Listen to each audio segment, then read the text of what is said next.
Conspiracies get me thinking. Yeah. You know what my immediate thought was? What? I immediately pictured Alex Jones yelling, "They turned the frogs gay." That's like the first thing I pictured when you said conspiracy. Being okay with like being bad at things, with looking dumb, with sounding like an idiot. Yeah, like you have to suck at first to get better. I can like watch what other people are doing, but also I just have to like figure it out and just keep moving. Mm-hmm.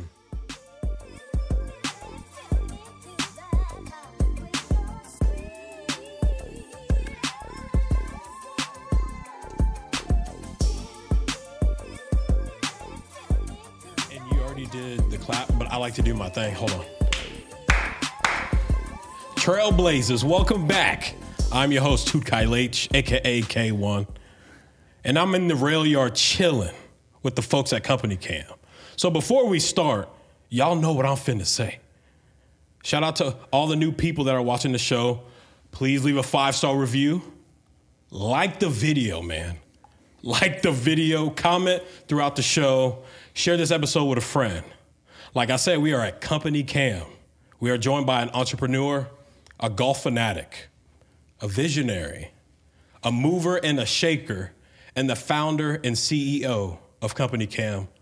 Trailblazers, please help me in welcoming Luke Hansen to the podcast. I'll give my own welcome. Yeah, that was a great intro. That's worth the clap, dude. That was awesome. Thank you. Thanks for being on the show, bro. I'm glad to be here, man. This is awesome. We had to, wiggle some things, but we're here. Yeah. It's a great part. Okay, before we start, I want to say you're grabbing all the millennials and Gen Zers, bro. So what are you doing offering that other companies that kind of do the same thing that aren't doing? That's a good question. So what are we doing? I mean, we are making an app for contractors, okay? So on its face, it's not that flashy. It's an app, right? That's a little more exciting than, doing the plumbing itself. Exactly. But it's like, it's an app for contractors. Now, the way we're doing it, we do a lot of marketing. Like a lot of our kind of growth is through Instagram, Facebook, TikTok. Like we do a ton of digital marketing. We create a lot of just a lot of content. We try to keep good vibes around here. Yeah, I like good vibes a lot. Like I tell every new person we hire some version of, like, I like working here. Yeah. Like, I like it. I want to like it.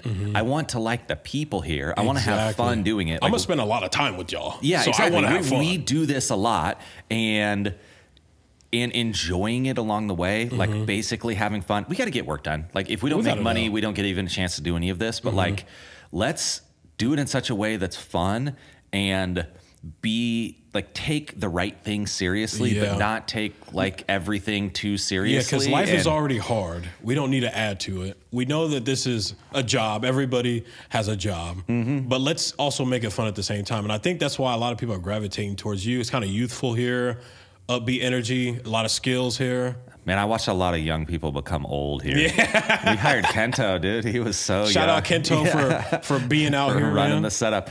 No, but it is. I was talking to one, Julia from our marketing team, and she was like, "How old do you think I am?" I was like, "That's a trick question." I don't know. Like, is this your first job? No.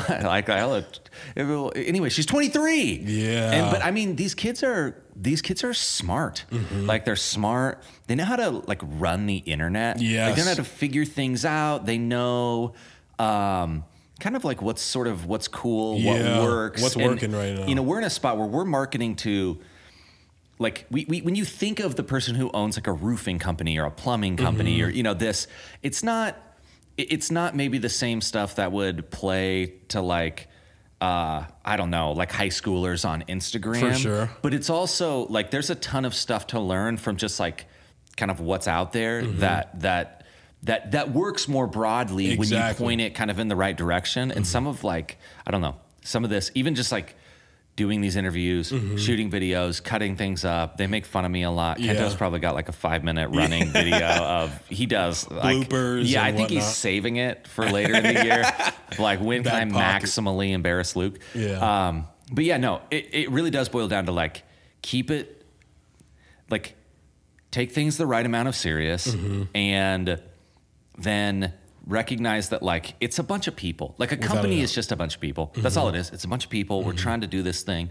And when this is something else I always say, like, I don't want to run into you at the grocery store in 10 years and be like, oh my God, I gotta go to Kento's in aisle 11. I'm going to aisle 12. You know what I mean? Like, I don't know what I'm looking for in this aisle. No, but I want, like, to me, it's cool to you spend a lot of time with these people to make like lasting, like relationships in the sense that like, this probably won't be forever. Yeah. You know what I mean? Like, it's not like apps come and go. That some apps do, you know. But I'm looking out my window at Huddle, like that didn't come and go. It came, and now there's a giant ass building with a humongous logo around the corner. Yeah. We did something funny one time. We it was right when we were starting.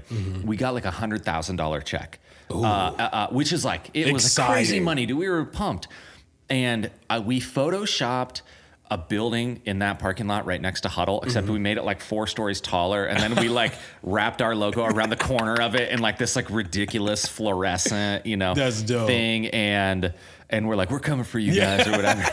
It was just, but the point is like, will this be like forever? No. And with the amount that people change careers, people do things like a lot of fluctuation. It does, it kind of ebbs and flows, but yet I want to look back on this fondly. Like I want to, like, in 20 years, I don't want to look back and regret how like I treated people and this kind of stuff. I want to look back and say like, man, that was so much fun and we did something awesome, and let's reminisce about it like it's like high school football or something like that.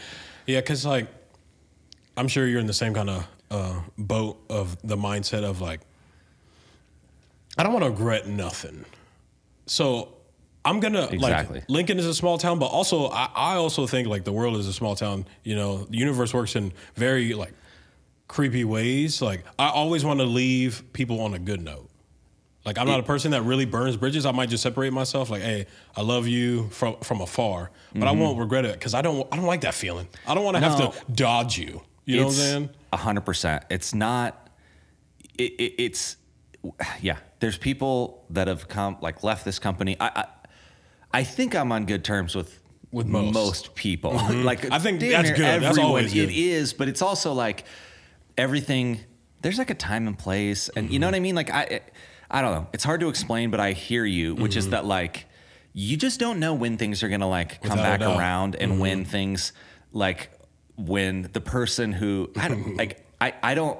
That's one thing to like watch out for in people is like that, like when they have some power, how do they treat people? Exactly. You know what I mean? Yep. Like Kento's learning the bad way. Like when I have power, no, but seriously, like the idea that like I've seen people even back when I was working at White Castle Roofing, my family owns White Castle Roofing. My dad. Hold on.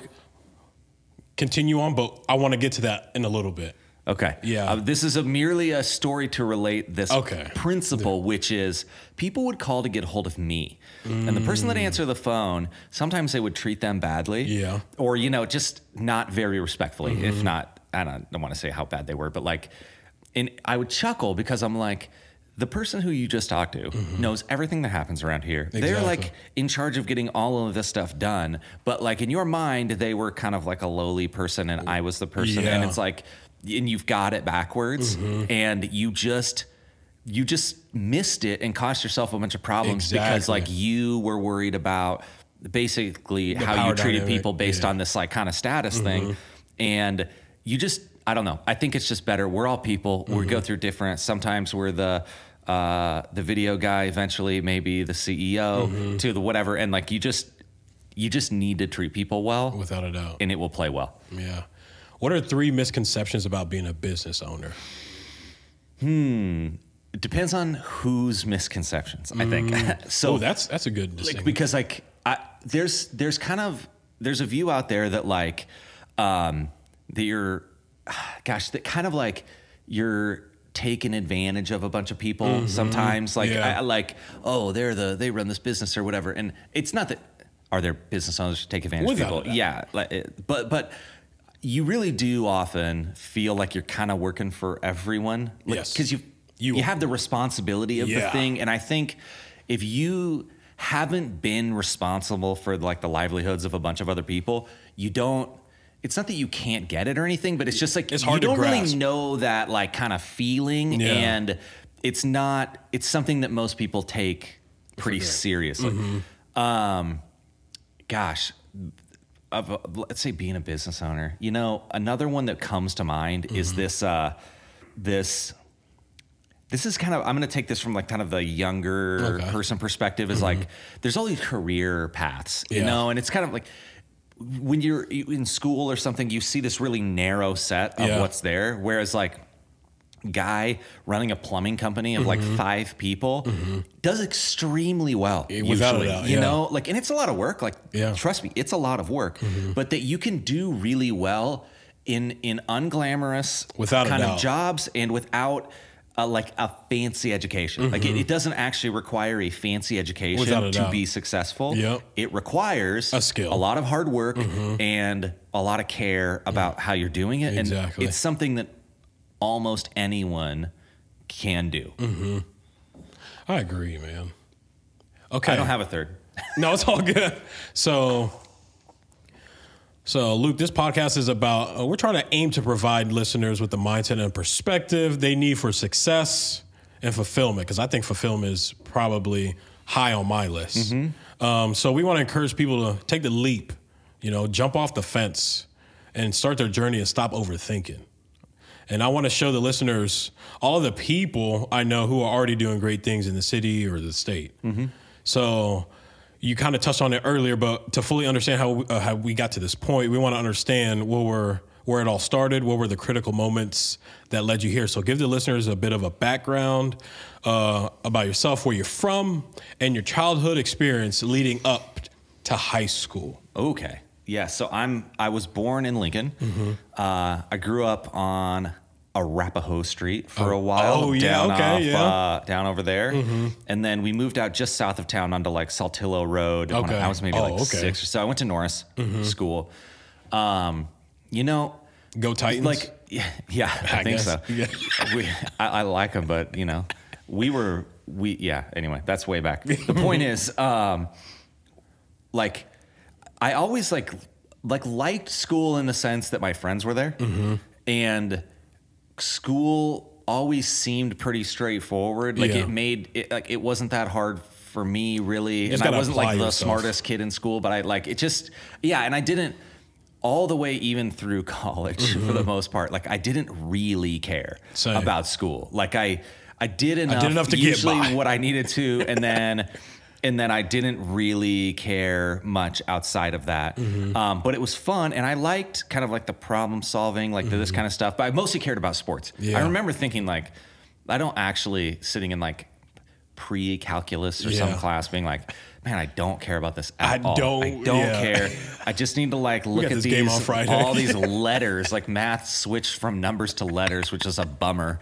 And I'm looking at all these letters, and I'm like, and all these integer symbols, you know, I'm like, okay, this is dumb. I really care about our basketball game. That's what is interesting to me. And this kind of, I don't know, I'm going to tie this to an idea that I was thinking about yesterday of the amount of like learning information is important. You want to know information. It's vital. But it's also becoming sort of more and more accessible. Like you roll up to, I mean, the Chat GPT is the talk of everything, but like you can ask it for information, and man, it will serve you up a lot of information, like useful information. Tell you how to make things, how to do things. But like through sports, you really learn like how to kind of work hard, how to work together with other people, how to go through this kind of like adversity. Like there's just a bunch of the like intangibles, which are like what the kind of actual, like a lot of work and doing anything hard involves a whole bunch of these, I don't know, these other types of skills, which do not just involve like learning information or getting a report done on time or something like that. And I do think that was like helpful. And when I look back, I'm like, oh, I probably cared more than I should have about sports, but it was legitimately helpful in the kind of like hard work, teamwork, believing in yourself, that kind of thing that helps you get there. But then like I don't know, like my dad owned a business. So when did he start that? The year I was born, or maybe the year before, or maybe, yeah. So 1984. So that was a leap for him. Because I'm 38. Yep. So he wanted to be a coach and like a trainer. He had like a master's degree in whatever you need. Exercise science or something. I think it was. I think they call it sports science back then. But like, that's it. And then the market, it was just bad job market, you know, and he was like, okay, I got to do something. So he started this business, you know, kind of like doing whatever. And that became a roofing business. And so I grew up, you know, roofing houses. Like I, like from the age of maybe 13, I was like cleaning job sites. And then I graduated like getting on top of the roof and ripping off the shingles, you know, and then kind of just working for him off and on almost, well, really my whole life. But that doing that hard work, there was an element of like, I don't want to do this my whole life. Like this actually sucks. Like but it also taught me that like who you work with really matters. Oh, you learned that from your like first 2 jobs because you have a reference point. Yes. I remember there is a guy, Adam, he works there. Adam has a great attitude. Adam is, and he works really hard and he's like fun to be around. And so like, if you're working on a job with Adam, he's working harder than you probably. He is in a good mood. And he's sort of basically having fun, and it like kind of makes the whole thing go better. And just the idea that like doing hard things that you don't really want to do, like roofing a house just sucks. There's no 2 ways about it. It's hard, it sucks, it's hot, like everything is kind of a bummer about it. But you know, in high school, it was like me and my buddies and those other good people that we were working with. And just that kind of that seeing people, and I don't know, like it sounds more dramatic, but like doing things that kind of suck with people that you like, and that you're like, oh yeah, it's just like you just decide that you can do things that are hard, and you just do it. Because I've had that same, like I've done a whole bunch of different jobs, and I think I did it at first just to understand what I do like, but then I would get to a job that I do like, and then I'm like, because of the people there, I don't want to be here. So it really is about the people. It is so much more about the people. And way more like how your experience of your job is going to be the people that you deal with is going to be like 90% of it. And like your actual job usually is about 10% of how you feel about it. I know my back is going to hurt after doing this roofing, but I'm working with X person. He makes it a lot of fun. So it doesn't make me think about all the hard shit we're about to do. You know? And I think it's really important that you do get your hands dirty right after high school. Because at that point... Or even in high school. So it's like, I think people need to do some voluntary hardships, I would say. Because at that point, you're kind of, you're earning your stripes in a sense. Because if you do the hard things by your choosing, so when like a life event happens, you know how to persevere, you build grit. And a lot of the times, especially like my younger siblings, like sometimes their generation is like, well, it shouldn't have to be this hard. But I'm like, bro, this is life. Nothing about life is easy. You got to figure out what is going to allow you to keep pushing on.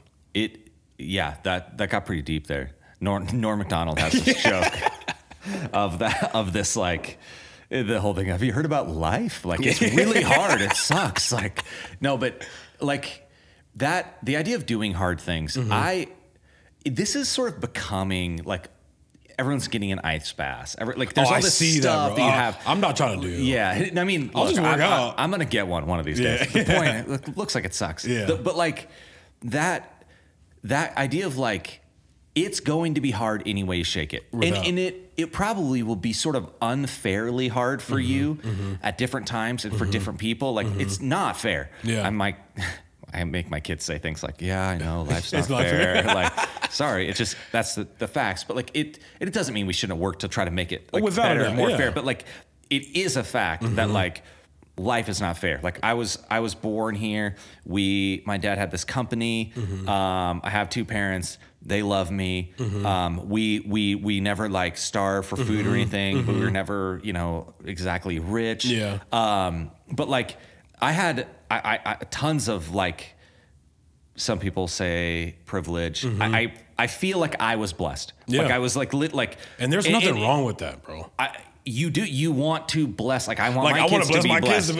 But that doesn't mean you want everything to be easy. Exactly. Right? Like you want them to be able to to persevere and to be able to do that. And I think that when you said like the voluntary approaching of hardship, or like the idea that it's going to be hard any way you look at it, and you can either choose what's going to be you're going to walk into it and you're going to be the type of person to do hard things or not. Like I think it was like Jordan Peterson or something. He said something. I love he said something about people with that, like if you have usually it's like a fear or something that you're trying to overcome.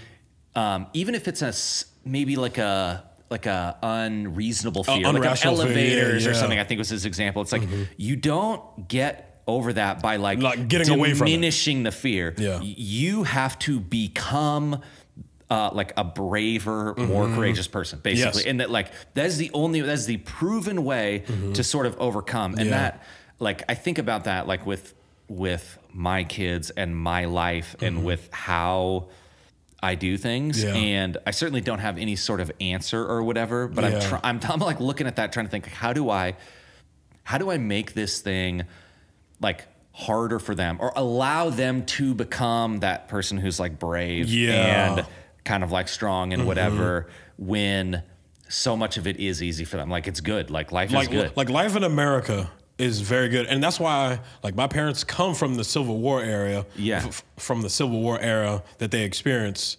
So I don't want to compare my life to that. But the thing is we have it easy. So a lot of the things that people have this lens, this perspective of everything else is supposed to be easy because life is pretty good here. But it's like, it's not how it is for everybody.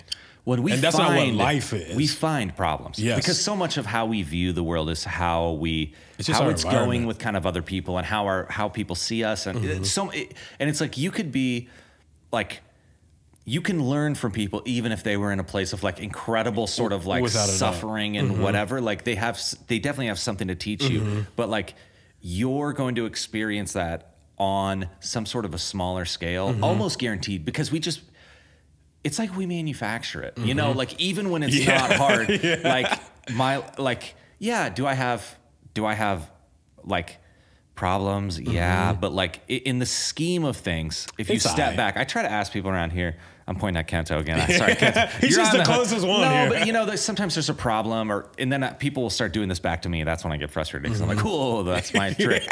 But it's like this idea of, okay, is the thing that you're really worked up about right now, like, is that inside of the top 10 things that are important to you in life? Like if you think of things that matter that you really care about in your life, is this in the top 10? It never is. No, you're not even going to worry about this in 2 weeks, bro. No. And if you can have that that kind of step back and look at yourself from a third person and see it, and then you can put your problems there. And like, look, people have real problems. And that's one thing that, you know, from working in like roofing and construction and like there's like a lot of people who have had a really rough go of things, and you're hearing like the way from how I grew up, you know, and then talking to a bunch of these guys, and it's like, man, that is not kidding around problems. Like, and seeing people come out of that is like, I don't know, it's really cool, but it's also, I don't want to like diminish anyone's problems just because there's real stuff going on. That's hard. Yeah. So now that we're talking about this, when you were talking about like the perspective of your kids, now putting yourself in your dad's shoes and whatnot, now just looking at yourself from the third person, what are some advice that you would tell the 18-year-old Luke then? Wow, that's a good question. What did I tell my 18-year-old self? Maybe some version of like, don't be so worried about it. Like so much seems so serious. Like so much of, gosh, how kind of seriously you take yourself. Without a doubt. Even if you're not like really a serious person, you kind of have that, like, you care a lot about what people think. Very passionate about everything. And like you think you know a lot more than you know. I still have that problem. But that, some version of that, which is that like, I don't know, I even try to tell my kids versions of this. Like you, kind of what we were saying earlier, like the way that you treat people, like people will remember, they'll remember how they felt. They'll remember a bunch of that. And like, and you like trying to be funny and trying to be, because like I feel like I probably still do this too much, but like you think of something funny and maybe it's a little bit at someone's expense, or it's just sort of dumb. It's some unnecessary commentary on the world. And there's a louder voice in my head now that's just like, just don't say it. Like you don't, you know, you don't need to like sort of give people a hard time or like be the funny person or look in just, I don't know, being more aware of the fact that like, if you stop thinking about yourself, then you can think about others, people and how they feel. And like, I don't know, it's a powerful thing to be able to do. And I do it like 2% of the time. So I'm not a shining beacon of that, but like you see it sometimes. And there's some people that like, they live like that, like 98% of the time. And I see those people and I'm like, they're meditating on it all the time. Wise person, you know, like, so yes, the advice would be something on the order of that, and then a version of like, you know, try to be wise versus being the rest of what you're going to try to be. Like always cool. Be a learner. That's what I would tell myself. I'll just continue being a learner, because at that point your curiosity is going to lead you to certain places.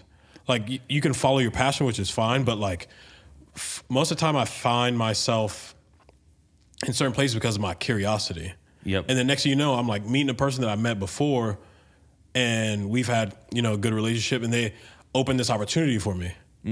But I didn't know this would come about because if I wasn't curious in the first place. So that's why I always tell my siblings like, yo, if you kind of like thinking about it, why don't you try it? Because you don't want to be 80 years old and be like, man, I should have tried it. But the thing is, if you don't do good at it, so be it. You're tying into something that I really strongly believe, which is like the curiosity is an important first step, but then there's like being okay with like being bad at things, with looking dumb, with sounding like an idiot. Yeah. Like you have to suck at first to get better. If you're going to, and I think that kind of like the potential embarrassment of things prevents a lot of people from doing a lot of things. Without a doubt.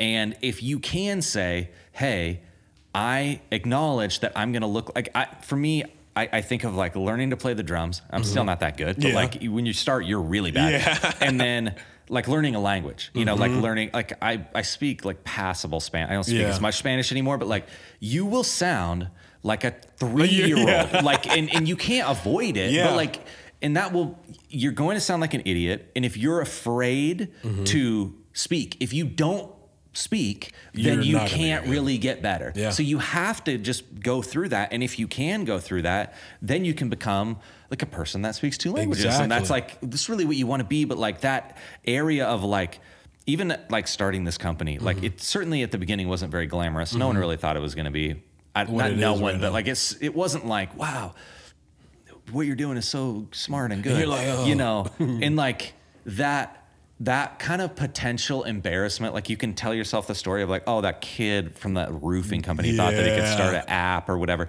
But you can let that, eat you up. You can let that eat you up. And run that story of like, what are people going to say when I fail or whatever? And there's an element of like, I don't know that you can go around it. You essentially just have to make peace with it, because you might fail. You might just look like an idiot. You might fail. It might not work. And then it's going to be embarrassing. People are going to make fun of you. You might lose money. There's all sorts of things that could go wrong. But like, what on the other side of that, are you going to be okay? And the answer is usually, I'll be actually probably fine. There's very few things where like the other side of that is like, no, I'm not going to be fine at all. Like it's a life or death. Yeah. Could you restart that camera? Kento, get to work, dude. He's smiling out here. But like, Kento's gonna burn me so bad in the edits. Yeah, oh, dude. I don't know, man. He's amassing footage. He's probably deep into like the AI. He's probably gonna make me a deep fake. Like I don't know. Like I know that Kento's got a good like sort of mind for this kind of stuff, and that he's thinking of ways to get me. Anyway, all right, Kento. So we were talking about. Let me go back a little bit because I wanted to add to that. When I first started this podcast, I was like, what are people going to think? Blah, blah, blah, blah. But then I had to step back from myself and be like, yo, I'm doing this for me. If you enjoy it, cool. If you don't, there's other things that you can look at. So this is what I want to do. I know I'm not going to be the best at first, but the thing is, I want to get better at it. So I'm going to put in the work, get some dirt on myself, and then do it. And like from my actions, a lot of people have now wanted to start a podcast, and I always encourage it because it's cathartic. It's very like almost therapeutic because like we're humans. We're built on connection, but language. Yeah, we love talking to people. So it's like, what I always find weird is people are going to watch us having a conversation. So it's like kind of weird. Like, cause they're not in Kento's spot right now. So it's kind of like, it's kind of weird, but I'm like, bro, I'm going to do this. I don't know where it's going to take me. But the thing is, I'm enjoying what I'm doing now. There's really no destination. That's the fun part about it. Yeah. Yes. You don't exactly have to have an end in mind to start doing something. It can just be interesting. Exactly. And that's like following that thing that's interesting that is, there's usually something worth discovering on the other side. It's not always a podcast or a company or whatever, but there's a reason that it's interesting to you. Yes. Yeah. So thinking about that now, were you always certain what you were going to do after high school? No. What? No, I didn't know what I was going to do. Because a lot of people are like, oh, Luke probably thought about this when he was young, blah, blah, blah. But it's a misnomer, There's a lot of hindsight. I mean, even I tell the story of like starting this company or whatever. How much of that do I actually remember accurately? And someone will be like, well, I don't think it was exactly like that. And I'm like, what? I think that's what I remember. But no, like I was not a particularly like motivated person when it came to most anything. Meaning like I did school, I sort of did okay. I was like good enough to get by. I was working for my dad, do roofing, doing our marketing, and then I did a bunch of different jobs over time. And like I cared about the company and stuff, but none of it I was that interested in. And I certainly didn't have like this career that I wanted to do. I was just kind of like, okay, I like this. I'm doing it. It's all good. I'm playing video games. I get married, have kids. Like it was honestly after I had our oldest son, who's 10 now, that I kind of got serious about like, okay, like it felt a little more responsibility toward like the future. Of just like an employee, like, oh, now I have to like keep this I gotta sustain this. Well. And they got it. I'm not doing the work. What are you talking about? They're doing the work. I just got to like, don't tank the company. No. But that, now I lost my train of thought. What was I saying? Bro. Having a kid. There's just this, you were asking me about like, do I always want to do this? And like, no, I liked working for my dad at the roofing company because it was relatively straightforward. I could drive around, listen to podcasts, and like measure people's roofs. That's what I miss about work like that. The amount of time that you kind of had to just like, I was even thinking about that on the way to work this morning. I'm like, dude, like construction workers and truck drivers get to listen to so many podcasts. Yes. And they it's crazy now how much you can learn when your job is kind of like manual labor. Like you can learn so much. And, but no, I didn't really know, but I always liked like interesting problems or just this like things where you kind of had to figure something out. Yeah. Like you said earlier, problem solving. Yeah. And that like with the roof, I was never that interested in like, well, how do we grow this into the biggest roofing company or whatever? I mean, that's a problem. I just didn't care that much. It wasn't that interesting. Yeah. But then when it was like, oh, we got this other problem, maybe we could solve that problem with an app. That's what, then it was like, I was obsessed with it. I was like, oh, okay. How do like those types of problems are like, that's like an impossible business, like literally. Yeah. And that's where you come into it and you're like, oh, okay, this is really fun. Yeah. Let me follow this trail. And there's that you can learn from other people. Like you can read what they're doing, but it's sort of like, you kind of have to like pick what you're going to do. Yeah. And you're just like, it's like this podcast. Yeah. Who am I going to interview? I don't know. I can like watch what other people are doing, but also I just have to like figure it out and just keep moving.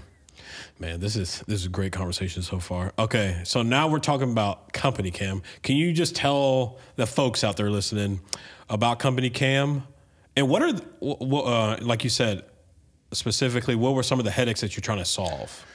Yep. So companycam is an app for contractors. It's basically like a photo app that almost creates like an internal Instagram at their company. Like you imagine you have a company that's like doing plumbing or like roofing houses, or all these kind of trades that you could do. You know, you see vans or trucks driving around that are wrapped with logos. There's all these different like trades of like real world work that needs to get done. And the thing about them is they don't happen at an office. Like they always are out at some site. They're out at your house or a building or a piece of land. Like they just...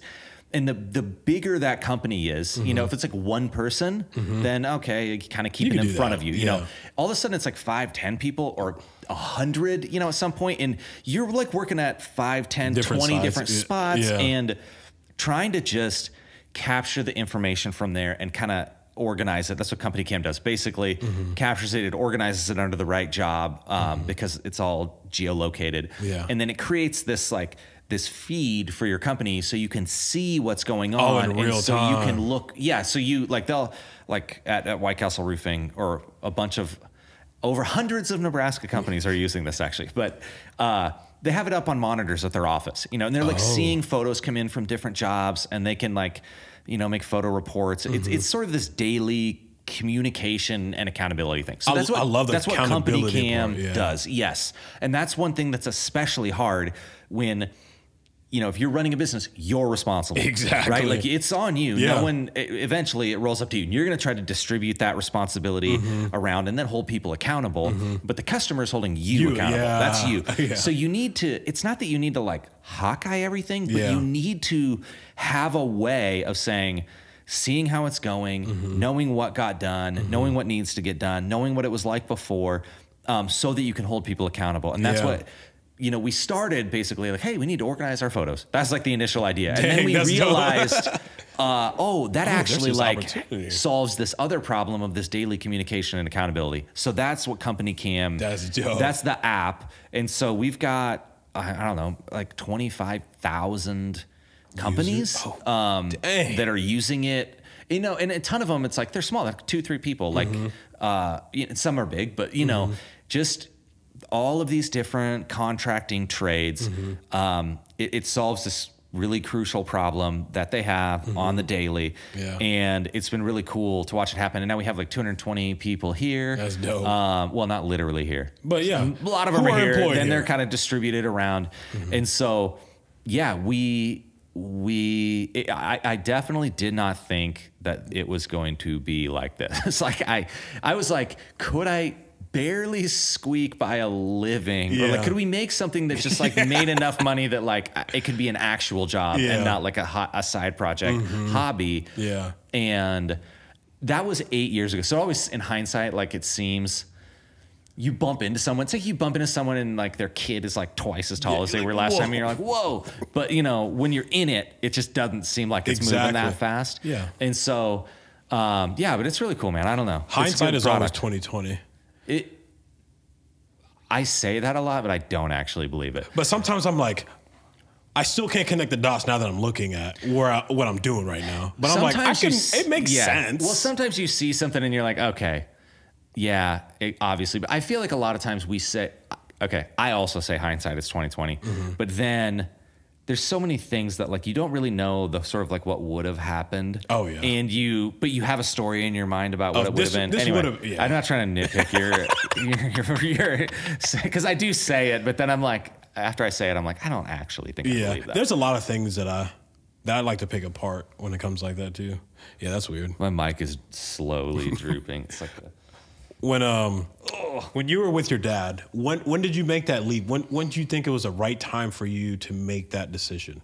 So, gosh, we started working on it inside of White Castle Roofing. And then we pretty quickly, we were like, okay, we think we have something here. If we want to actually do this, we got to we got to make it its own company and like just do it and not have it be working out of the back of the White Castle Roofing office.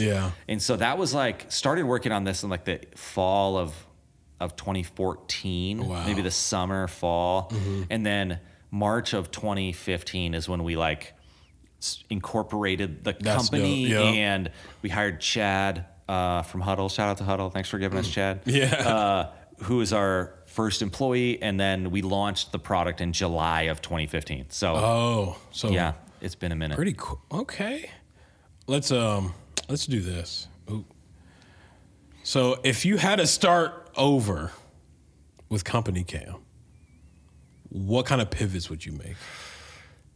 Okay, if I had to start over, I think I would have worried a lot more about like people and hiring at the beginning more than I did. Talent is very important. And honestly, not that we should have hired more people exactly faster. And I almost like lucked into these like really awesome people who just were totally the right people to do this with. Yeah. But like I love like that problem solving, the thing, you know, and if you're, you know, kind of like in charge of the whole thing, all the people, like finding people that are better than you is like, always good. It is the people. The people make the product. The customers use the product. And so like really finding awesome people and trying to empower them to do great work.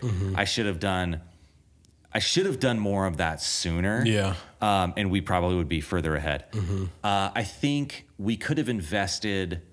Well, I mean, this is like in the weeds. I would have tried to do our sales team different at the beginning. Like I would have taken every like sign up more seriously and talked to and like had a person or a team or me talking to them. I would have, gosh, what else would have I done?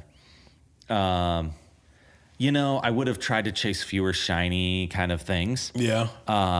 We did pretty good with that, but just focusing on like that core problem you're solving and really saying like, okay, we're going to be the best at this. Yeah. And I think we did that better than average, but like it's almost like I talk to a lot of people who are trying to start companies. I'm like, dude, cool. It could be like 4 different things. Yeah. But like worry about like, what is the one problem when they're like, oh, you have this problem. This solves it. Done, solved. It's awesome. Like that's what people buy things for. They don't buy it because, oh, it can kind of also do this. And also, like no one buys anything for that reason. For sure. They buy it to solve an actual problem that they actually have. Exactly. So yeah. This is great. So now that we're talking about hiring, so I heard it's a pretty great company culture here. When hiring somebody in your company, what are the qualities that you want in a person? Other than them being good at the job that they're applying for? Yeah, I think it's like pretty simple. So it's like attitude and aptitude, basically. Like attitude. How is your attitude? And that to me wrapped into that is how well do you work with other people? Yeah. What kind of attitude do you bring towards like the work every day to solving the problems? And like if you have a good attitude and other people like working with you and you sort of believe that you can do it, just this attitude element that is just crucial. And then like it's a version of like how just capable are you of learning? I was going to say smart, and really that to me boils down to like, do you learn? Yeah. And if you have a great attitude and you are sort of open, you are a learner, the sky's the limit. We're gonna figure it out together. Sky is the limit. Like, and I used to be like really worried about like, well, how much experience? And look, for different roles, sometimes you need someone. You definitely do. But like, there's just generally speaking, if you have a great attitude and you are a learner, like you're gonna do well, and we want you on the team. Yeah. And there's a lot of other things that like in different areas you might consider a little bit, but we try to keep it, at least to me, it is almost that simple. And I don't want to say I got burned, but like we hired a guy a long time ago, Dr. Dan. Dr. Dan is like, what a name. Shout out Dr. Dan. Dr. Dan. Yeah. So Dr. Dan, he was like a math professor, and he had never, he knew how to code, but he hadn't really ever built an app. Cause he was like teaching math at a university somewhere. And I was like, I don't know, like he's never built any apps. This other guy's built like 4 apps, or something like that. And Chad, God bless him, was like, yeah, well, I don't know what he's done, but this dude is really smart. And like, I don't even understand half the code that he wrote here, but like it works. And and he seems to have a great attitude, like I think we should hire this guy. And I was like, okay. Right. And yeah, just he still is awesome. But it's just like one of those things where, okay, if you are a learner, then you can figure it out because it's always changing. Like, look right now, maybe I don't even remember if it's on camera off. We were talking about like ChatGPT and all the, there's all this stuff that's happening, and that's just like kind of a piece over here, but like the world is changing. Yep. And how adaptive if you are want to you? if you want to be sort of stuck, then you will get left behind. And I remember, sorry, I'm interjecting another story that No, it's all good, bro. It's a podcast. Without this is what it's supposed to do. Bad names, but like, there's a guy that I knew who like was in the video kind of business. Okay. And this was around the time, and I remember because this is kind of after like digital cameras kind of became a thing, maybe like early 2000s, you know, like, and he was like lamenting that had kind of killed his business. And I was like, because like, I don't know, there's like 10 times as many videographers now as there were then. And it's sort of like opened up the business seemingly but like, that's kind of that thing. Like what's your attitude? Like how sort of stuck are you onto a thing versus saying, okay, the world is changing. And so I can learn and I can move with it, or I can kind of like want to protect my little area or whatever. And you just have to be ready to learn. Sometimes I just think it's just pride. Like, this is the way it's always been done. I don't like why it's changing. Like, well, there's a lot of attitudes in that, but like, you know, I'm comfortable where I am, but now it's like, oh, that's a lot. Looks like a lot of energy for me to go and do this, so I'm not gonna do it. Yeah, the older I get, I say that like a lot. Ooh, that sounds like a lot of work. I don't know. That like I'm 30, but I'm starting to understand that. I'm like, damn. It sounded great when I was 24. Some of it you convince yourself. Like, I don't, like Hank over here. Yeah. He's like, Hank's got to be the oldest person at this company. Yeah, Kento's nodding 100%. And he's not that old. I think he's like 59 or something. But he definitely has this attitude of like, I'm young. Like, I can run, I can do that. Like, but the point being like, yeah, you do get older. You got to take that seriously. Yeah. But so much of like, it can be a self-fulfilling prophecy. And that's, I don't know. I'm not way into this kind of like, if you look in the mirror and like tell yourself 10 times a day, of course, I am great. Sorry, that does remind me of that Old Spice commercial where he's like listening to, it's one of the best ads I've ever seen, but it's like, I'm ripped and I have long hair and I'm dating Heather Graham. It's like telling himself all this stuff and it's all happening in his life. And then the tagline at the end is, believe in your smelf. And I still think it's one of the best ads I've ever seen. But this idea that, okay, I'm not saying, you just say it. And like, I think there's it's some easy it. thing, but it really is like, it's almost like more the opposite is true. Yeah. If you don't believe it's going to happen, like if you believe that, dude, it's like the world now, which is like the world is unfair, right? Like it's fully unfair. It's unfair for some people more than others in ways that are like very real and systematic.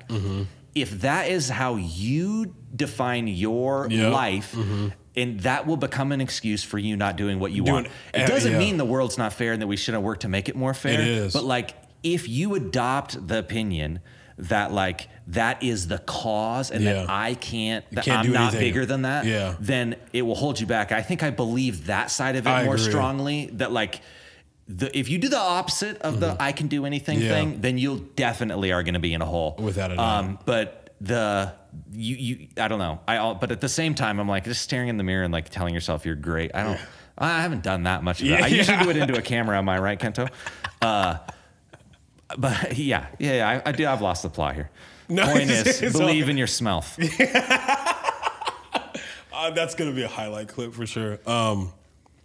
Okay. You said a lot of people do come to you with like business ideas. What are like 3 essential things that a person should be aware of before they go down the route of having their own kind of business? So the question. Yeah, I mean, what I want to say is you need to be not an expert. You want to understand the problem really well. Yeah. How big of a problem is this? Who does it affect? Like, because it's really easy. You fall in love with your like solution, your idea really quickly. And then you start defending it like, oh yeah, my idea, like, you know, and you tell people about your idea versus like, you want to have an idea to solve the problem, but you want to the problem, if you identify more with like the problem that you're trying to solve, and you can get in, and if you can be the person that understands the problem better than everyone else, or even as you build a solution, can explain the problem to people that have the problem almost better than they could articulate it, they immediately assume like, damn, he knows what he's doing. I want to like work with them because like he gets it or she gets it. It's like, so that like really understanding the problem and asking a ton of stupid questions. That's number 2. Don't be afraid to be the stupidest person in the room. What I mean by that is like, we all have this tendency to want to be like, oh yeah, I get it. Oh yeah. Oh, totally. Yeah. Versus like, what do you mean by that? Or like, oh, that doesn't make sense to me. Like, and not like in a bad way, but just like, oh, why are you doing that? Like, and then the fact that you're genuinely curious, and you are wanting to understand, and you're not going to just accept, because a lot of times, I don't know, so much of like, when people try to explain things to you, you don't maybe all the way get it. You're like, I don't want to like bother them more or whatever. But it's like, if you're going to try to like start a business to do something, be ready to be the dumbest person around who's going to ask the most questions that seem kind of obvious, or they're going to try to explain something to you and you're not going to get it. Like, keep asking the questions until you really feel like you understand it, you understand the problem. So that's 1 and 2. And then, gosh, I would say, and these aren't hard and fast, like there's probably more ideas or rules here, but the last one, there's an element of like trying to play the long game versus like trying to make a buck tomorrow. You know, you turn on Instagram and it's like, oh, I made $7 million in like the last 20 minutes. It's like, whoa, sweet. That would be awesome. I would love to make that. But like this idea that most of the time, if you're building something valuable, it's not going to be immediately valuable, and you're going to have opportunities to try to like, I don't know, to kind of like get the short-term win at the expense of the long-term. That can happen with money. That can happen with people. Like, it's like, oh, I think, you know, I could get a little more out of this deal or this person. Like, but it's just like, I constantly think of it like it's short-term thinking versus long-term. The idea that like, what is going to work over the long term? Over the long term, like you were talking about, kind of the karma, the way you treat people, like, that works over the long term. And it comes back around. Like making something that, like, actually caring about kind of like the quality and like the people that are using it versus maximizing the amount of money you make on like the first time you're doing something. There's all this stuff that is like, if you can think, will I regret this decision in like 10 years? Or, you know, that type of a thing. Like, in 10 years, how will this decision kind of influence that? And gosh, it's a hard thing to do. And again, I'm saying a lot of things that like I have to remind myself. Because like my inclination is like, that looks awesome. Ooh, let's do it. You know, versus like, okay, slow down. Let's think about it. How do we do this? I'm the same way. My girlfriend's like, okay, because I've had a lot of ideas, and then I love her because she's like, she cross-examines my problem. I'm like, oh yeah, that probably wouldn't make sense because there's not a lot of people here for that thing. We don't want to move, but it's like, it's almost like the same thing with a belief. You want to look at the things that are like going against it to almost build your argument as well. Okay, you're touching on two things. You're setting me up so well. We should have planned this. No, so there's kind of a two-edged sword there. Nothing is easier than shitting on someone else's idea. So, you know, someone tells you something, and you're like, oh, that's not going to work. Blah, blah, blah. You know, like there's a whole, and you can, oftentimes you are right. Like, there's just more bad ideas than good ideas. That's the way it is. But like, I try to tell people that too. Just because other people don't get it does not mean it's a bad idea. It might be a bad idea, but it's not de facto the story that it's a bad idea. But then, what was my second point? I was all hyped about these two things. Just because other people don't get it doesn't mean that it's necessarily a bad idea. And gosh, because you were like, it was a double-edged sword. You're talking about your girlfriend and cross-examining the problem. Yeah, okay. A lot of people think that entrepreneurs or people that kind of start things and do things are just these sort of like wildly optimistic people who just like believe that it's all going to like work out or whatever. And you do, there's an element of like, you got to believe. You do have to believe. But you said, the way you said it was really good. You said like, well, cross-examining it, but then like investigate. It's almost like you're attacking your own idea, and you're letting other people attack your idea to see how much does this like hold. Yes. You know, and I remember with Company Cam, like I was thinking about, I was talking to people about it, and I like came to this point where I'm like, look, it might not like, I don't know how big it's going to work, but I know that we need this. Like, I know that we need this. I know that this is going to work. Like, and it's not because I just like liked the idea and like thought but it's because like being really critical of things is, it allows you to build that like conviction. Exactly. And when we went into our last, like we raised money in like 2021. Yeah. We went out and raised a bunch of money, and I told Tolan, our like VP of finance, who's awesome, but I was like, because people would always ask me like, oh, these conversations, like, are you nervous? And you're talking to these investors and stuff.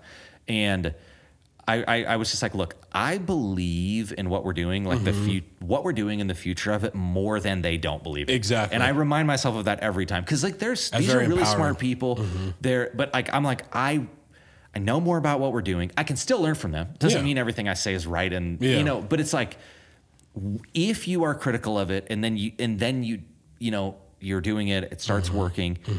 That's where you can build that like that real conviction, which will like push you more into the future. Yeah, that's a rocket fuel. Attacking your own ideas, but not succumbing to every like criticism, but simultaneously looking at them and thinking like, okay, well, if that's a valid criticism, is there any way around that? How could I think of to avoid that or whatever?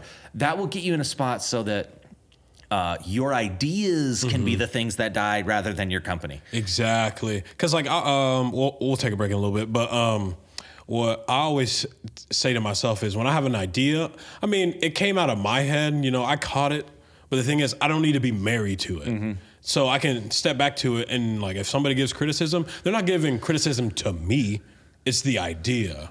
So at that point, that's why I'm really trying to understand, like, what do you think about this problem? Would this be a possible solution? Yeah. And then asking a whole bunch of different people who have a different view. Where do we all like run into problems is like there's a bunch of ideas that are become part of our identity. Yes. And that's when like you think religion, politics, there's all this stuff where it's like hard to talk about. You don't really want to talk about it because it's not just an idea that could be right or wrong or good or bad or whatever that like, you know, that we would just want to like figure out an answer to. It's like, no, this is sort of part of who I am. And I'm not even saying that that's right or wrong, but if that's like, you don't want to put a idea for starting a company or something in the same place that you hold that other stuff, because it will become something that you can't budge on, that you can't learn from. And you got to be able to learn because you're often, even if you're a local genius, you're often wrong, and you get reminded of it by people who work for you all the time. All the time. Man, we'll take a quick break. We'll be right back.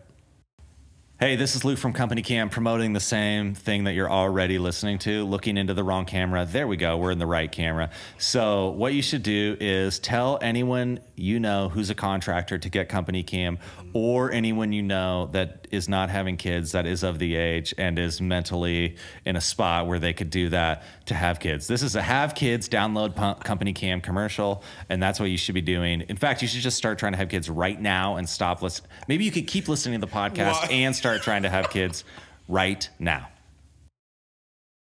Thank you to the sponsor, Company Cam. So let's talk more about your personal life. How does being a business owner affect your personal/social life? Ooh, okay, that's interesting. I don't know. It's funny because actually most of my friends work here. That's dope. Either like they were my friends and they now work here, or I make friends here and they're my friends now too. And so like, there's something, I think that happens to a lot of people that like become adults, you know, like you're like work.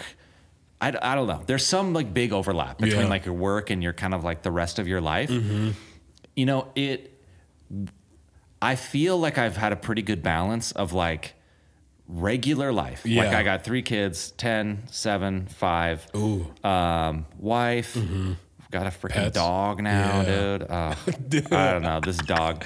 It's a great dog, like a puppy. Actually. It's a puppy. Yeah. I was like, why do we have a dog baby? Like this thing is like, I gotta like watch this thing all the time. No, but it's actually pretty chill now, and it's really sweet dog. But like I don't know, like more and more of my life is like it's either family or work. Okay. You know, which I like. That's the thing. I was thinking like I don't know. I still do stuff, but not like nearly as much as I used to. Yeah. But I do a lot of stuff just with people here, and I don't know, like. But that's cool. But I'd say my life is pretty normal, other than being kind of weird. Yeah. You know. I think everybody is. Yeah. And that's fine. Yeah. I just want to make sure I'm a little weirder. Yeah. Slightly weird. I had to overdub this video because Kent didn't screw up the audio. I blamed him for it. He didn't screw it up. And I was watching it and I'm like, God, I am an insufferable douchebag. Like, looking at this video, I'm just like, this is hard to watch. We should have just like left the audio. Yeah. Like we should have canned this thing. But like, no, we're good. Yeah, I like your voice. Well, it wasn't my voice. Oh. It was like, I'm just walking and talking in this video, and I have this like ridiculous haircut and this ridiculous mustache. I think I'm wearing this exact ridiculous shirt. Yeah. Or I don't know. I like this shirt a lot, actually. I'm not going to lie. And the amount of, there is something different about just being successful in some sense. Like people just sort of take you a little more seriously, and then you're inclined to take yourself a little more seriously, or in terms of like, oh yeah, like my ideas are good, and like that, this kind of thing of like, and like having a wife and kids that don't give a shit about they don't that. See you that way. Yeah, that there's like there's definitely like this element in like friend, just a thing that isn't part of that. Yeah, just to be like, yes, no, you're a normal person like everyone else. Yeah. I don't want to say like, yeah, you worked hard, you got partly lucky, et cetera. And just like that element of being grounded. Yeah. Being because humble, there's always something like, oh, look, hey, there's a company more successful than us.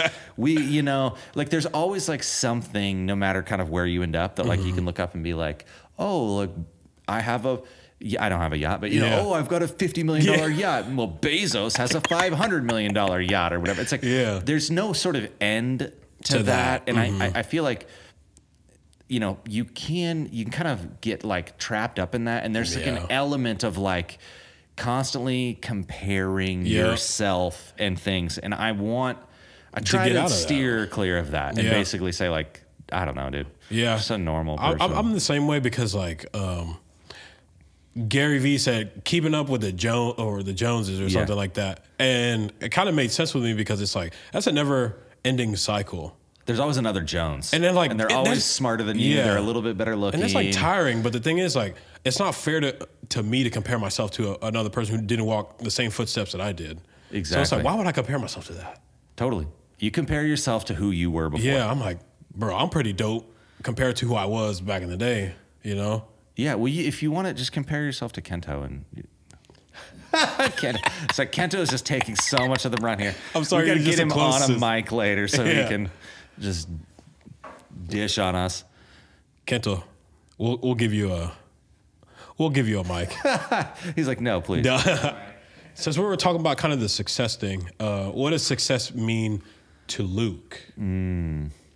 So. Success originally here was like having something, like having a business, having a business. Yeah. That was like success. With companycam, it continues to change. Like for me, it's more and more like being wise, almost like continuing to kind of like become a wiser person. It feels like that's kind of like, I don't know, almost like this personal success. I have plenty of room for improvement. You want to set a goal where you've got opportunity for growth. But like, when you raise money as if you're doing a company, then you're setting like expectations of, you are sort of defining success. Like we need to, if we don't accomplish this, then it's not going to be success for the people who are investing in us, or it'll be less success or something like that. And so, I don't know that I have a great definition of success other than At companycam, like we want to have an awesome place to work. We want to, hopefully, eventually we want to make money, but we want to create a ton of value. I try to say that around here a lot of like, if you create value, then you can capture value. You don't get ahead of yourself. I like that. Worrying about like, how are we going to make like all X money? It's like, well, make something valuable, create value, and then you can capture that. But if you don't focus on creating value and you just focus on like what your spreadsheet says for like 12 months from now, because like I feel like that's long term. Yeah, it's creating value. Yes, it is. And so, gosh, I feel like, man, that's a great question. What is success? I don't know. I think to you personally, aside companycam. Yeah, there's success.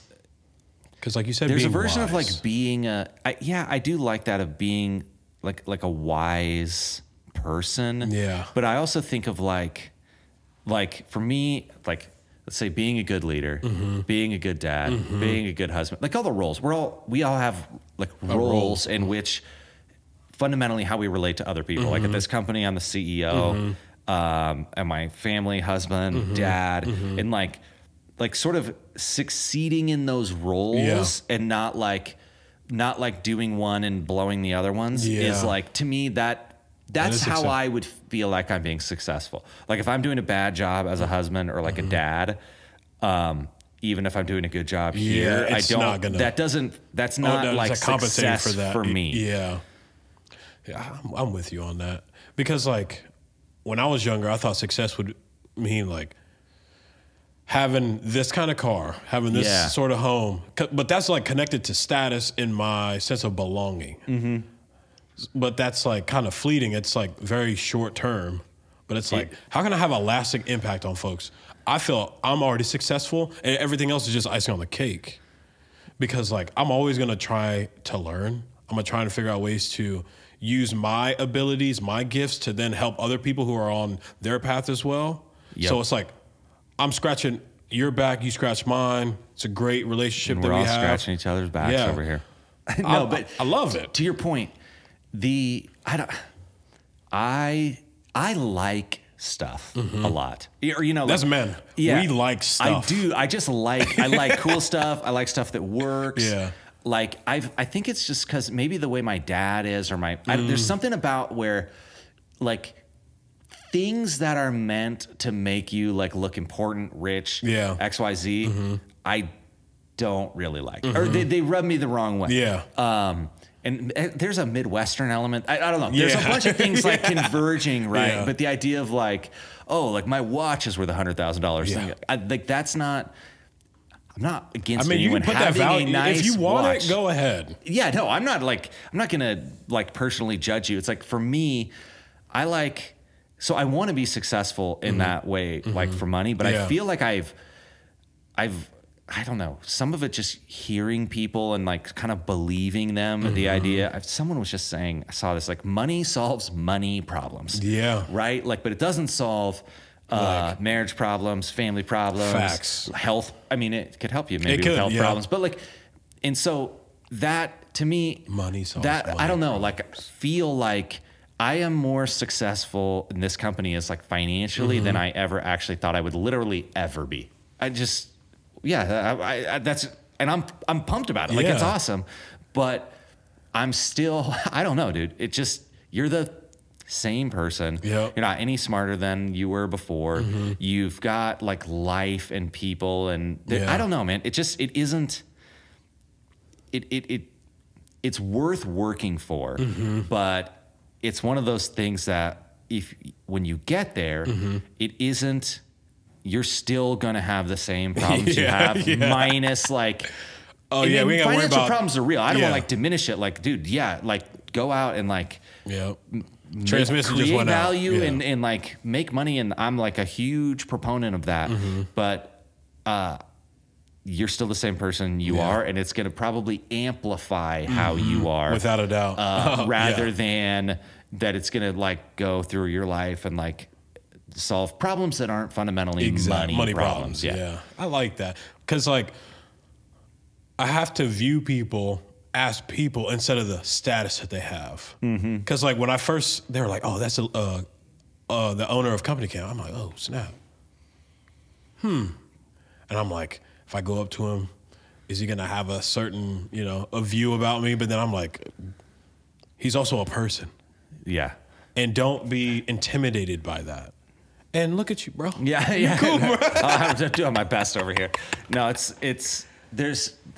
you can't really avoid that. And I've seen that, I don't know, like definitely being the CEO of this company as higher status than working for your dad at White Castle Roofing, right? Like that's a different dynamic. Fact. And someone's going to be lying to you if they tell you they don't like that, or exactly. there's this. So it's true, and it is like real, but I don't know, man. Good. It's like around here.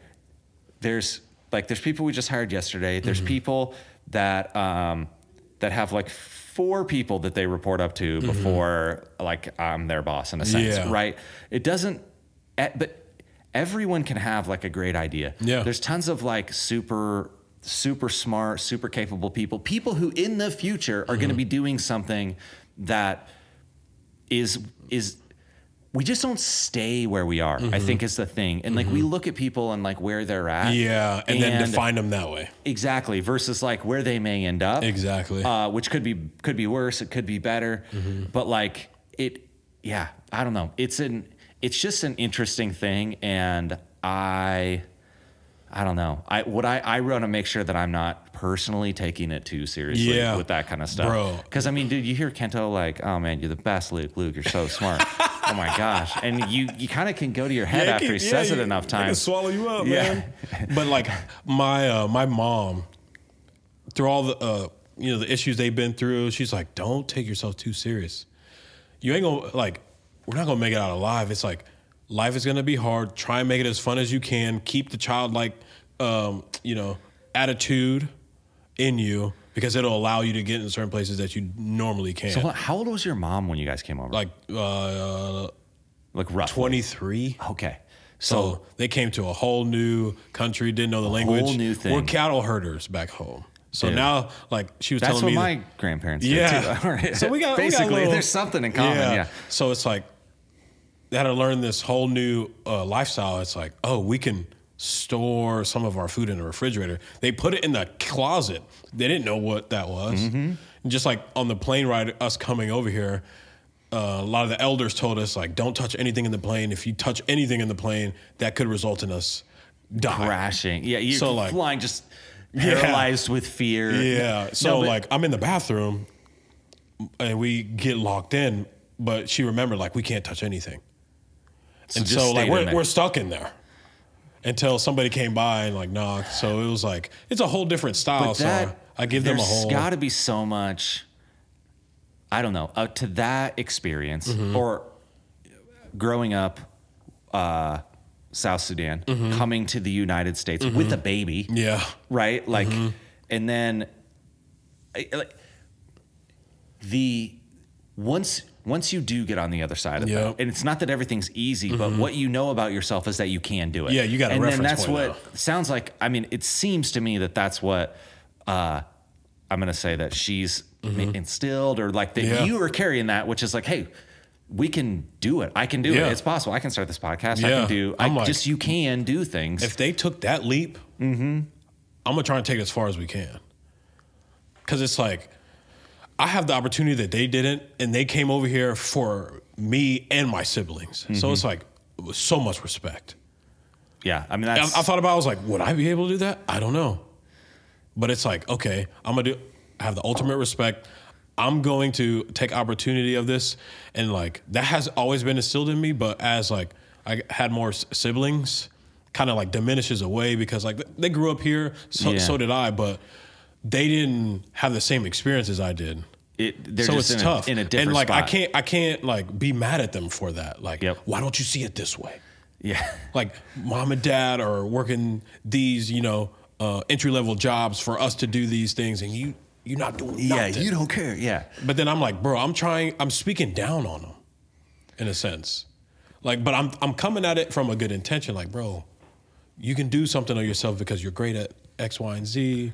and things like that. I just want them to be successful, but sometimes it's the way that you maneuver them and where they're at in life. Are they ready to accept? And none of us like actually get it until we do. Without a doubt. Like you sort of like, I don't know, the amount that I take for granted and that we all take for granted. Yeah, that we all take for granted. But there is some amount, like I'm imagining, I feel like you said a version of this, like you feel some of that responsibility. Oh yeah. Like you feel that like, okay, I've been given this sort of opportunity. It's been created for me and I have some responsibility. And I feel that similarly with companycam. Yeah. Like, or at least I want to equate the two, but you know, like an element of like, if my dad doesn't start this like roofing company and doesn't invest heavily in this company, you know, like then we don't have anything. And that like he gave me this opportunity. Like, or, you know, I should say my parents really in general, but like that there's a responsibility there that isn't like, I don't know, that like it's all mine, that I'm just like, oh yeah, way to go, Luke, or something like that. I'm like, no, standing. this is, I'm standing on their shoulders. Yes, exactly. Like I always understand that when like things get hard, like get overwhelmed, that I'm like, take a step back. You always have a support system. A lot of people don't. So I'm like, okay, let me lean on those people because they've been people that I can talk to about a certain issue. I just need somebody to listen, and then vice versa. So as long as you got a support system, bro, a lot of things can happen. Yeah. Damn, we just got off on a tangent. Hey, you were good. Bro. Who are the three most influential people in your growth? We can just put your parents as one.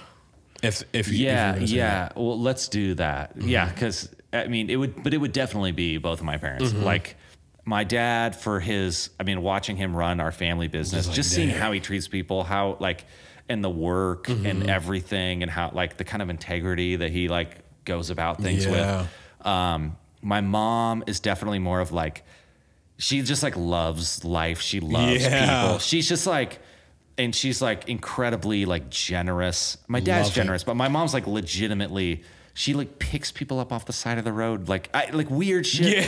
That you're just like, you're not even supposed to do that. You don't That's need like to do actually that, dangerous. I mean, she just really cares about people and like, it's very and empathetic. is like a very fun, like sort of like a more insane version of me probably. So those two. Gosh, who else? I'll probably leave people out and I'll feel bad. Don't feel bad, y'all. We're on the jump right now. Yeah, influence. Could you repeat the question? Yeah, so the three who are three people who have been the most influential in your growth?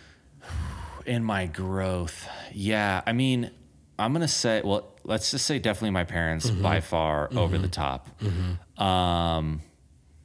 After that, that's really hard. I want to say Mike Smith, local Mike Smith. You know Mike Smith? Wait. You heard of this guy? The Bay guy? Yeah. No, I'm just kidding. What's up, Mike? Yeah. I mean, like, Mike's a great guy. Mike was, we were like, well, our friends, but like when he was starting the Bay, we become friends like somewhat in the recent history before that.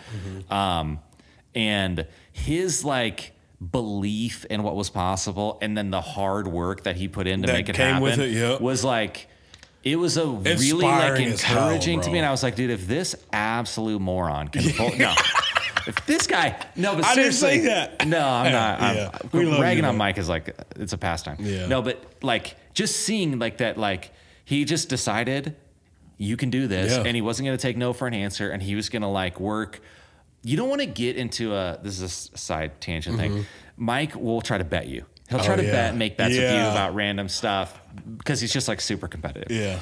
But then he'll try to bet you like some version of like, I bet I can sprint faster than you. And he probably can because he's really athletic. Yeah. And then it'll be like, but if you don't want to ever bet Mike in anything where like suffering is involved, because he will suffer you. Like his level of endurance of like, I would rather die than lose to you is, and you just don't want to do it. So, but watching him build the Bay and just the amount of like, all just the programming work, the effort, that whole thing was like, I was like, wow, that's seriously. It was like inspiring, like legitimately, like I was like, oh man, like, and just the belief that you can do things. I don't know, like he just believes it, and then the hard work to back up the belief. Gosh, you know, I mentioned Jordan Peterson earlier. Yeah. I remember. I was going to say, it doesn't have to be a person that you directly know. So the eclectic group here, my parents, Mike Smith, Jordan Peterson. There was, you know, maybe from the very first time he was on Rogan, it was probably like 2016. I listened. I remember I listened through his like college courses or whatever, Intrigued. and it's like, I remember thinking, oh, these are sermons. Yes, these are not literally.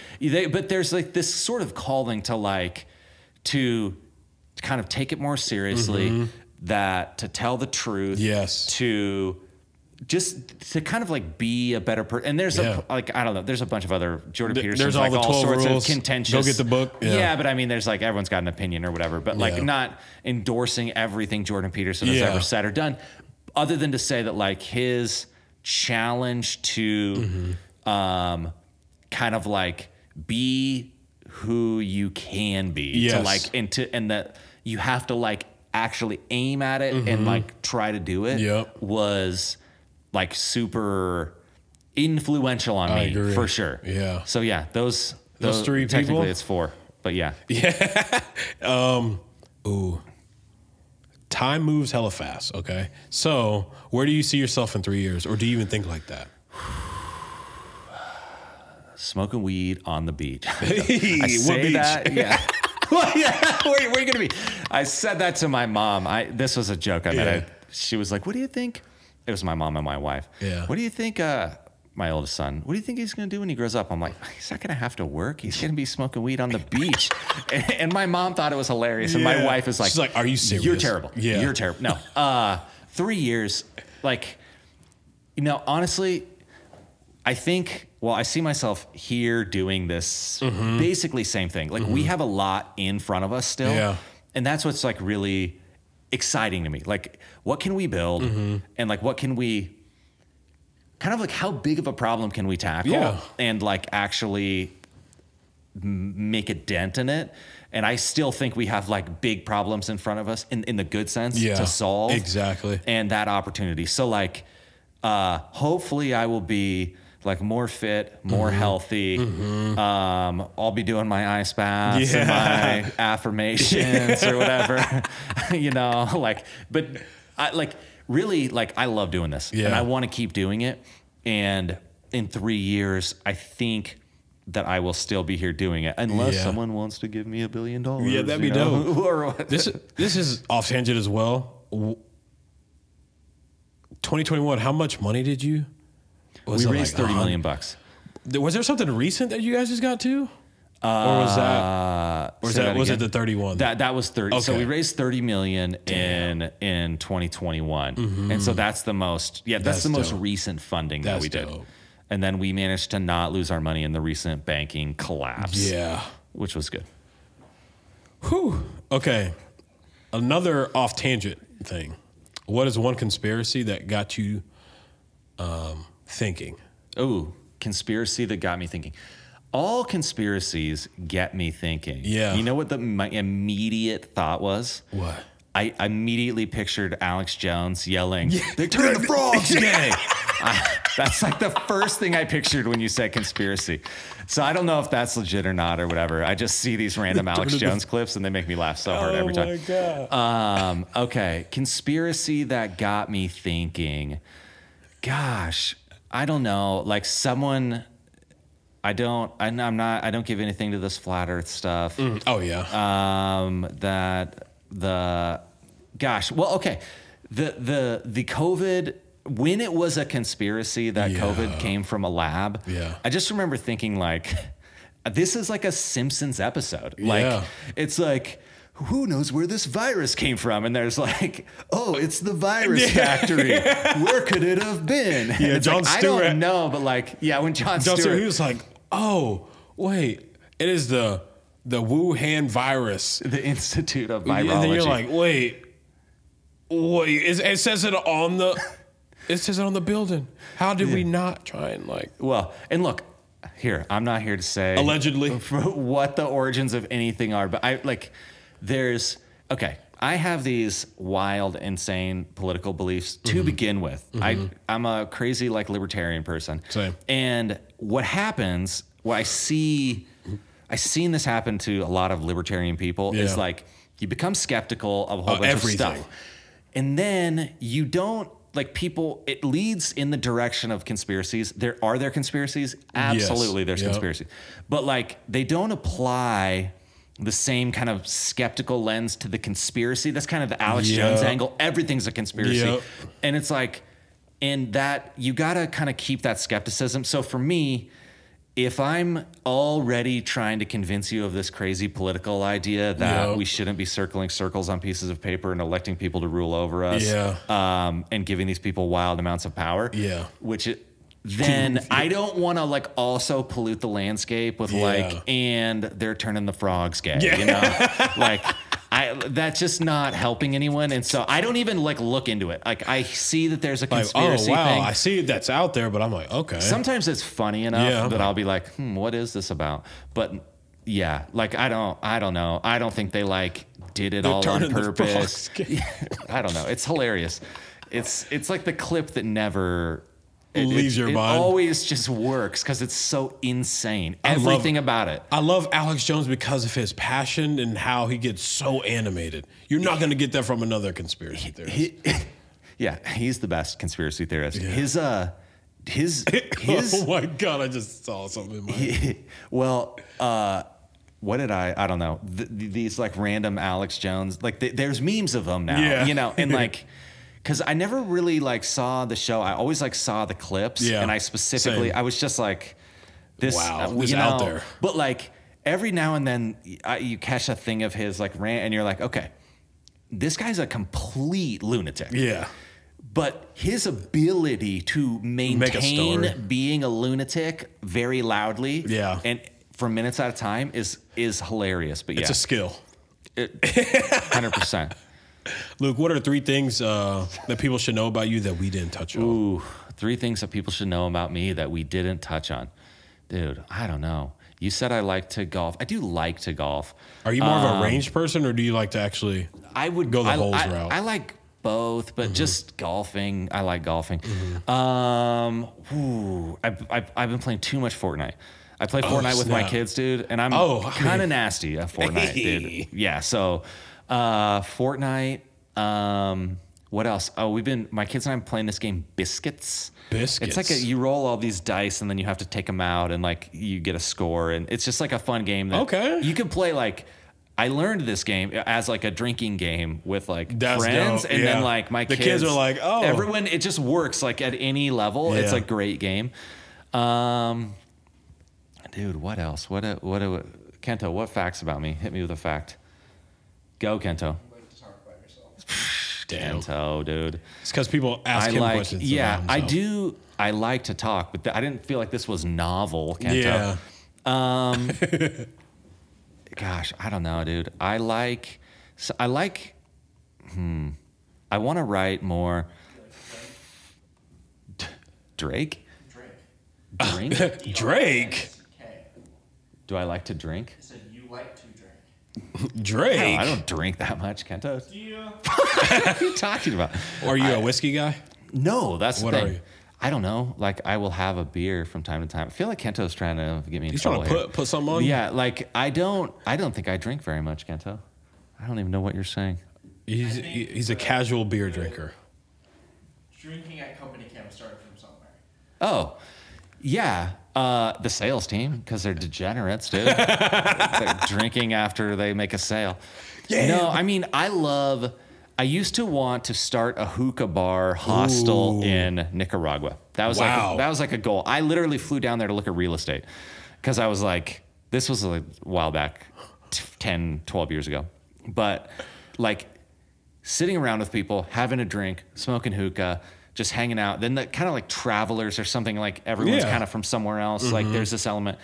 But, like, I love that. There's no amount of, like, being healthy and getting in shape and whatever, living to be 150 or something that is going to, like, replace the, like, that kind of, like, social thing that I'm super into. So yeah, that's my dad always goes back to Africa because he's like America's just go, go, go.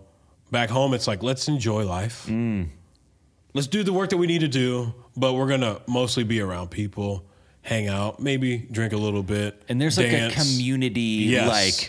that is something. We lived in Spain for a year. Oh, snap. And there was this sort of community element to it. Like, and we had some other people that we worked with at the school. And then like, we like went to this church with a bunch of people from like I say a bunch of like 50 people. Yeah. But it was like, it was crazy because like they did this little church thing one week. And then the off week was everyone meets at a bar. Dope. And hangs out and you bring your friends and it's just like, and like, that was like all the time. But that feeling of like having a community ties into something we said earlier. I think we overvalue the place, the house, the thing, and we way undervalue like the people and the like kind of the community. That's how you create the memories. Yeah. Like it's cool that we're in a mansion when we're hanging out with the friends, got a whole bunch of people over, but we're going to talk more about the conversations we had rather than like the place that we're at. Oh, 100%. 100%. Yeah. Rapid fire questions. Let's do it. Hit me. Finish the phrase. The heart, oh my God. The way to my heart is blank. Sex sounds weird. Food. I like the way your mind thinks, bro. I don't know. Sorry. Okay. What Lincoln restaurant is overhyped?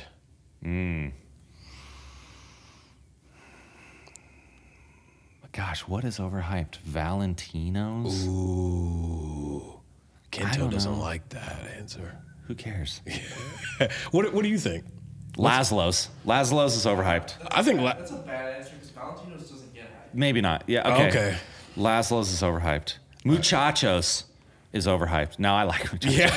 But it's probably overhyped. Let's face it, dude. Great no. marketing. I don't know. It's actually really good. I had never had it, and then they catered it in here. You might have been for the thing you were at. They catered it in here one time, and like for some event, and I was just like, okay, this is actually fantastic. Yeah. But yeah, okay, that's a good question. Okay, so what artist or band do you recommend when someone asks for a music recommendation? Ooh. Okay, either for me it's The Killers or Vampire Weekend are the two that often. I'm gonna have to Pedro look the those Lion. up.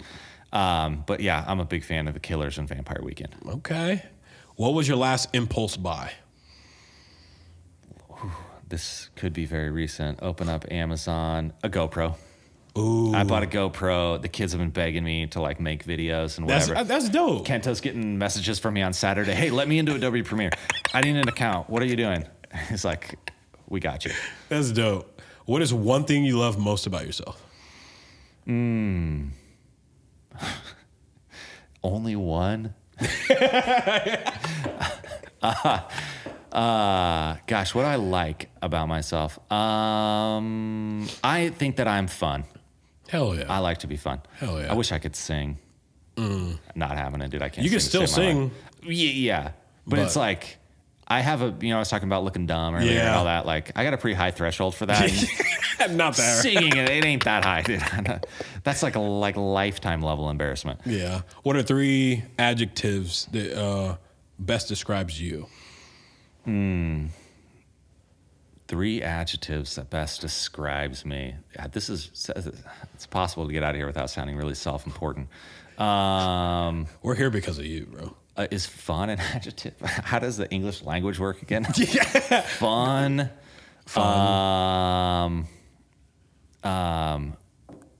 Gorgeous. Ooh. No. He's been looking in the mirror. Mustache, is that an adjective? Mustaching. I had a mullet.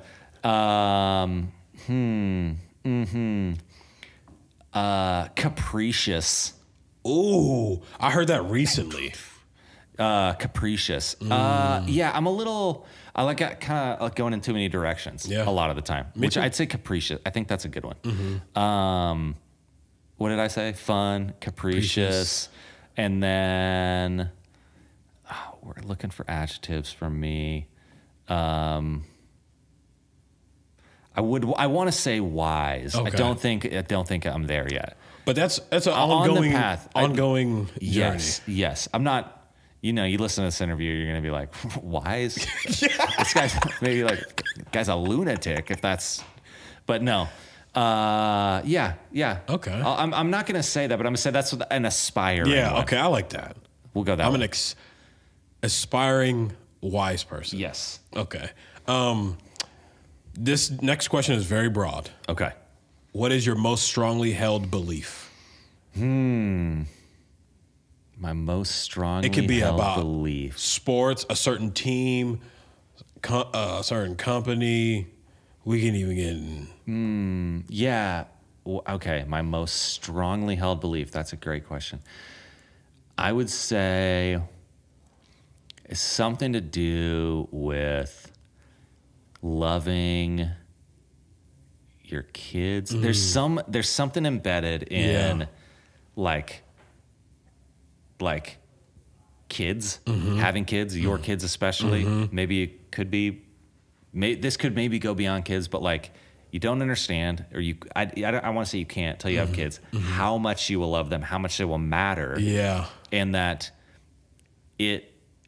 there's some element of like, that is the purpose of life. Yes. Like that's what is different about life from like rocks and like literally whatever is like, we keep going. We have kids, and like, I just, there's something sort of like fundamental about it, that it's like a good thing. And I've tried to convince a lot of people that were like, oh, we like to drink and we like to travel. And, I'm sort of being a little bit, but it's things that you diminutive about like the time and effort, and we don't know about having kids or whatever. And like, and most of the people that I hear say that are people who have been like, let's say my friends, to where they would even ask my take on it, because I'm not just trying not to randomly go shout at people about having kids.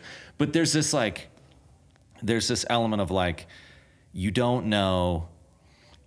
don't know what you're missing, and it would really bum me out if you to didn't see experience my that. friends go through their entire life and not get to experience being a mom, being a dad, having kids, getting to love these kids. Like, it's an unconditional thing, like, yo, that's me. You just don't, you can't know it until you're in it. And I don't want, it bumps me out that people miss that because of sometimes things. The girl can't get pregnant or things like that. But look, I'm not saying anyone's wrong or right. Like, I want to be on people, but just like if you think that like what you're getting is like sort of this big obligation that's going to bum you out and it's going to like harsh the vibes on your life and my career's not going to be as good or whatever, then what I want to argue is like, you're missing it. You're just missing it. You're not seeing it clearly enough. And that your life is going to get way better. Enhanced. Yes.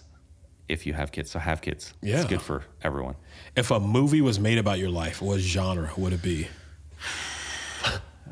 Hopefully. It could be a mix. Hopefully not like a dark comedy. No, I don't know. If a movie was made out of my life, what genre would it be? Let's say, so much of it depends on how it ends. Hopefully it has like a happy ending. Yeah. I don't think I could in good conscience say it would be like a thriller. Yeah. It would probably have to, maybe more of like one of these, kind of a buddy comedy, you know? Yeah. Like, they kind of like go along and they're friends and then they get on the outs and then they come back, I don't know, something along those lines. Something like that? Okay. Yeah, that's the best I got, dude.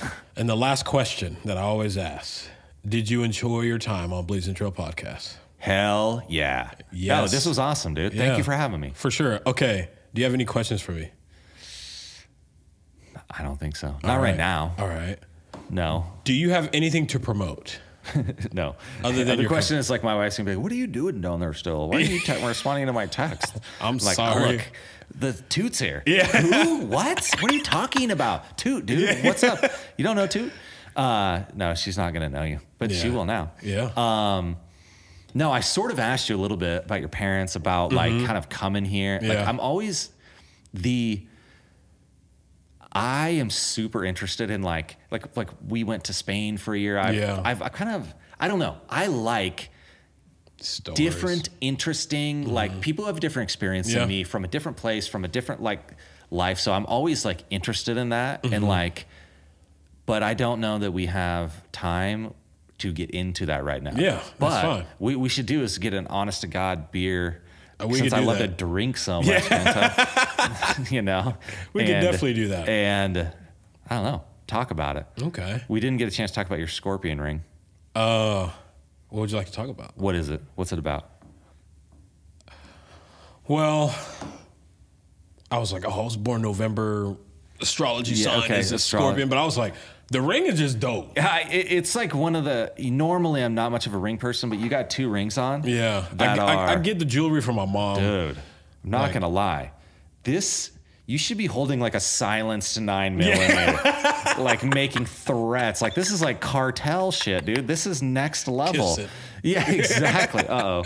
They call me the scorpion. I'm gonna have to get it off now. It's all good. You'll figure it out. I'm gonna get it. Nice and easy. There we go. Yeah. But no more questions for you, man. Okay. Can you look into this camera? Is this on? Promote company cam or anything else? Because this will be like when we take the break. Yep. This will be you. Word. Oh, how long is the break? 30 seconds, minute. Okay.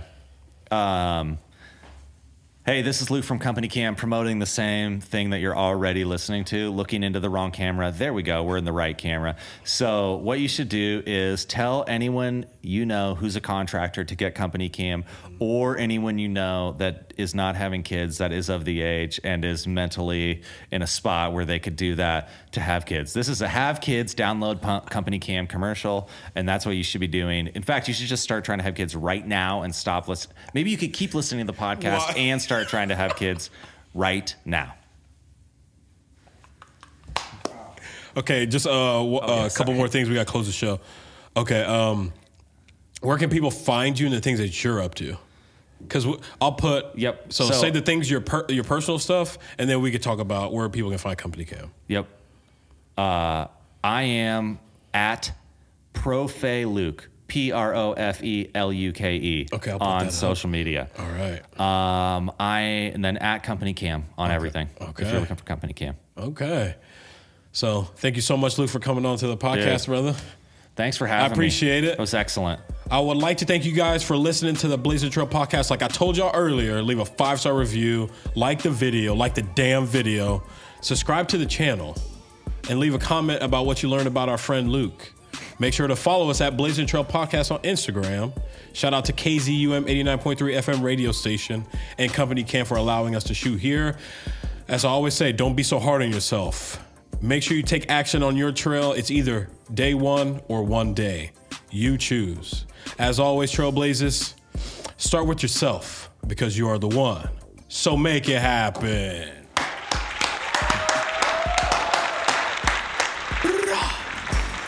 Cool. Machine gun fire at the end. Yep.